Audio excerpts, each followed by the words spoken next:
kailangan ng Panginoong Yesus. Kaya sabi ng Panginoong Yesus, at ang katotohanan, bukod sa daan, ang Panginoon lang ang totoo. Kapag merong nangangaral sa inyo at ipinapangaral, hindi ang pangalan ni Jesus, huwag kang magsasayang ng oras at panahon at resources mo. Dadaling ka lang din yan sa impyerno.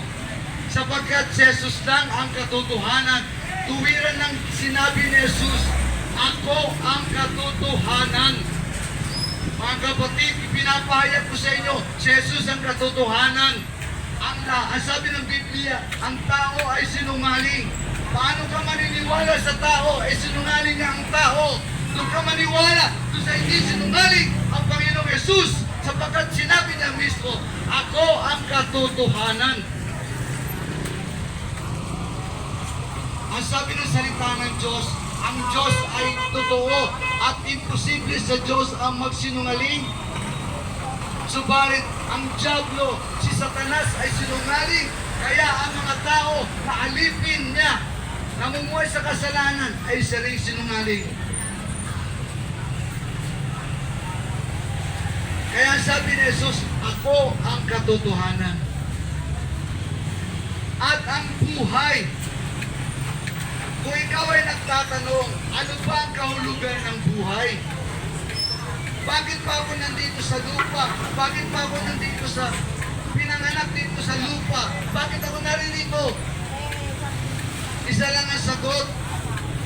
Kapag wala si Jesus sa buhay mo, kulang ang buhay mo. Sapagkat ang kahulugan ng buhay ay si Jesus mismo.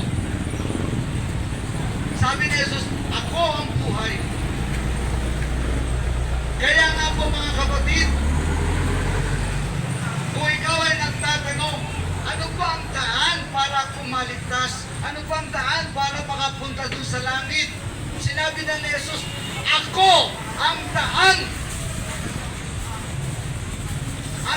At kung ikaw ay nagtatanong, ano ba ang totoo?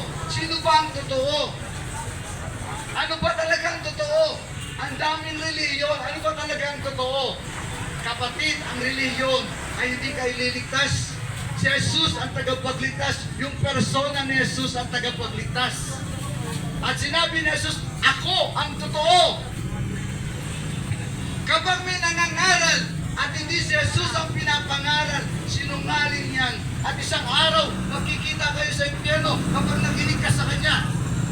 Subalit, kapag kay Jesus ka nakinig sa sinabi ni Jesus, ako ang daan, ako ang katotohanan, ako ang buhay. Ano sabi ni Jesus dito sa sumunod? Sino man ay di makaparoroon sa Ama, kundi sa pamamagitan ko.